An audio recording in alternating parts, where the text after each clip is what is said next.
بسم اللہ الرحمن الرحیم۔ السلام علیکم ساتھیو، میں ہوں محمد عارف لطیف۔ دوستو، آج میں لے کر حاضر ہوا ہوں U G C NET J R F کے کچھ اہم سوالات و جوابات۔ شروع کرنے سے پہلے اس ویڈیو کو لائک کر لیں، اور جنہوں نے ابھی تک اس چینل کو سبسکرائب نہیں کیا ہے وہ اس چینل کو سبسکرائب کر لیں۔ تو چلیے شروع کرتے ہیں۔ آج کا پہلا سوال ہے،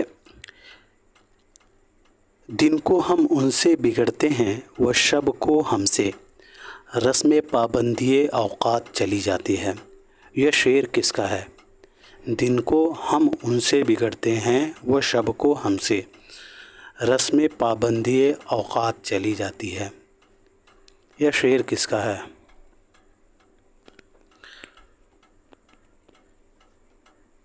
تو اس کا صحیح جواب ہو جائے گا دوستو حسرت موہانی۔ یہ شعر حسرت موہانی کا ہے۔ حسرت موہانی کے چند مشہور اشعار: اللہ رے جس میں یار کی خوبی کہ خود بخود، رنگینیوں میں ڈوب گیا پیرہن تمام، بھلاتا لاکھ ہوں لیکن برابر یاد آتے ہیں، الہی ترک الفت پر وہ کیوں ناز کرے۔ یہ اشعار جو ہیں حسرت موہانی کے ہیں۔ اب بڑھتے ہیں اگلے سوال کی طرف۔ اس شعر میں کون سی صنعت پائی جاتی ہے؟ بستے ہیں تیرے سایہ میں سب شیخ و برہمن، آباد تجھی سے تو ہے گھر دیر و حرم کا۔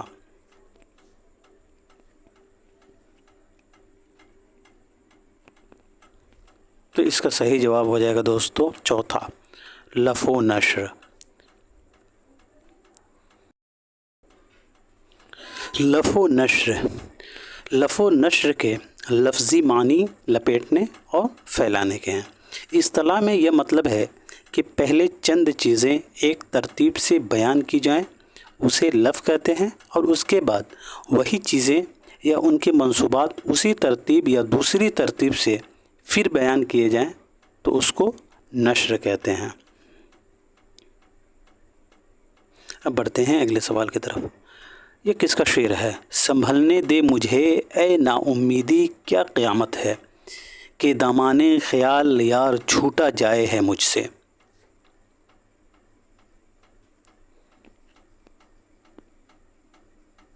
تو اس کا صحیح جواب ہو جائے گا دوستو دوسرا، یعنی مرزا غالب۔ سنبھلنے دے مجھے اے نا امیدی کیا قیامت ہے، کہ دامان خیال یار چھوٹا جائے ہے مجھ سے۔ یہ شعر جو ہے مرزا اسد اللہ خان غالب کا ہے۔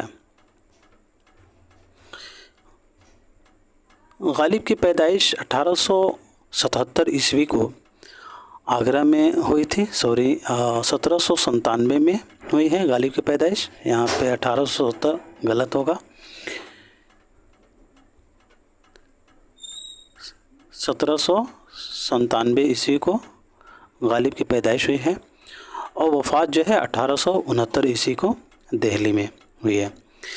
یاد رہے دوستو کہ شیفتہ اور رجب علی بیگ سرور کی وفات بھی جو ہے 1869 عیسوی کو ہوئی ہے۔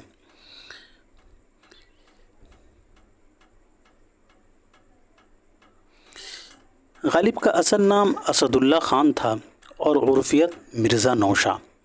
شروع میں اسد تخلص کرتے تھے، لیکن بعد میں انہوں نے غالب تخلص باضابطہ طور پر اختیار کر لیا۔ غالب کے والد کا نام عبداللہ بیگ تھا۔ غالب نے ابتدائی تعلیم شیخ معظم سے حاصل کی تھی۔ غالب نے شاعری میں بے دل کی روش اختیار کی ہے۔ یاد رہے دوستو کہ غالب نے شاعری میں بے دل کی روش اختیار کی ہے۔ غالب نے مثنوی باد مخالف میں فارسی کے 9 شعراء کو اپنا استاد قرار دیا ہے۔ غالب نے اپنے دوست مولوی فضل حق کی تحریک پر ابتدائی کلام کا 2/3 حصہ نکال ڈالا تھا۔ شمس الرحمن فاروقی نے 138 اشعار کی تشریح تفہیم غالب کے نام سے کیا ہے۔ نجم الدولہ دبیر الملک نظام جنگ کا خطاب 1849 عیسوی میں بہادر شاہ ظفر نے غالب کو دیا تھا۔ یاد رہے کہ نجم الدولہ دبیر الملک اور نظام جنگ کا خطاب 1849 عیسوی میں غالب کو بہادر شاہ ظفر نے عطا کیا تھا۔ ذوق کے انتقال کے بعد غالب کو ملک الشعراء کا خطاب ملا تھا۔ مثنوی چراغ دیر کا منظوم ترجمہ حنیف نقوی نے کیا تھا۔ دیوان غالب کی زندگی میں 5 بار شائع ہوئی ہے۔ پہلی بار 1841 عیسوی میں، دوسری بار 1847 میں، تیسری، چوتھی اور 5ویں بار جو ہے تیسری 1861 میں، چوتھی 1862 اور 5ویں 1863 میں۔ غالب کو حیوان ظریف حالی نے کہا تھا۔ نشاط کا شاعر ممتاز حسین قرار دیا ہے۔ غالب کو نشاط کا شاعر جو ہے وہ ممتاز حسین نے قرار دیا ہے۔ دیوان غالب کا ہر مصرع تار رباب نظر آتا ہے۔ بقول عبد الرحمن بجنوری کہ دیوان غالب کا ہر مصرع تار رباب نظر آتا ہے۔ آل مسرور کا قول ہے غالب کے تعلق سے ماضی کا رچا ہوا شعور، حال کے پیچ و خم کا احساس اور آنے والے دور کی کرنیں سبھی کچھ موجود ہیں۔ بقول آل مسرور غالب کا پہلا فلسفی شاعر یوسف حسین خان نے کہا تھا۔ یاد رہے کہ غالب کا پہلا فلسفی شاعر جو ہے یوسف حسین خان نے کہا تھا۔ غالب کو خود بھی احساس تھا کہ وہ عندلیب گلشن نافریدہ ہیں۔ اب بڑھتے ہیں اگلے سوال کی طرف۔ ریاض الابصار، شمس الانوار، نجم الاسرار کس داستان کے حصے ہیں؟ ویری امپورٹنٹ سوال ہے ساتھیوں۔ تو اس کا صحیح جواب ہو جائے گا دوستوں پہلا، یعنی بوستان خیال۔ ریاض الابصار، شمس الانوار اور نجم الاسرار یہ سبھی جو ہیں بوستان خیال کے حصے ہیں۔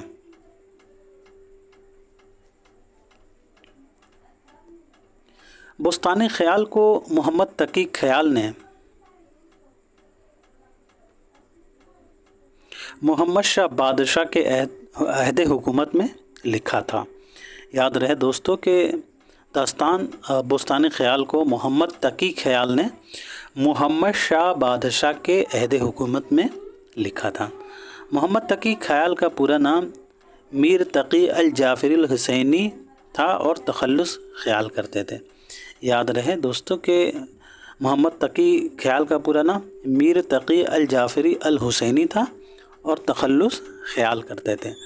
محمد تقی خیال گجرات کے رہنے والے تھے۔ محمد تقی خیال کے استاد محمد افضل ثابت عالمگیری تھے۔ بوستان خیال 9 جلدوں پر مشتمل ہے۔ خواجہ امان دہلوی نے بوستان خیال کو اردو میں ترجمہ کیا تھا۔ بوستان خیال کا پہلی جلد کا نام مہدی نامہ ہے۔ اس میں سلطان مہدی اور سلطان اسماعیل کا ذکر ملتا ہے۔ اصل قصہ حدائق الانظار کے نام سے دوسری جلد سے شروع ہوتا ہے۔ یاد رہے کہ بوستان خیال کا اصل قصہ جو ہے وہ حدائق الانظار کے نام سے دوسری جلد سے شروع ہوتا ہے۔ ہیرو معز الدین، شہزادی شمسہ تاجدار، یہ بہت سی کہانیوں کا مجموعہ ہے اور ہر قصہ کا مرکزی کردار معز الدین ہے۔ بوستان خیال میں 5 اہم طلسمات ہیں: طلسم اجرام و اجسام، طلسم صبا صبا، طلسم بیضا، طلسم حیرت کدہ آصفی اور طلسم اشراق۔ طلسم اجرام و اجسام، طلسم صبا صبا اور طلسم بیضا کو شہزادہ معز الدین فتح کرتا ہے۔ یاد رہے طلسم اجرام و اجسام، طلسم صبا صبا اور طلسم بیضا کو شہزادہ معز الدین فتح کرتا ہے، اور طلسم حیرت کدہ آصفی اور طلسم اشراق کو اکبر خورشید تاج بخش اور اصغر بدر منیر کرتے ہیں۔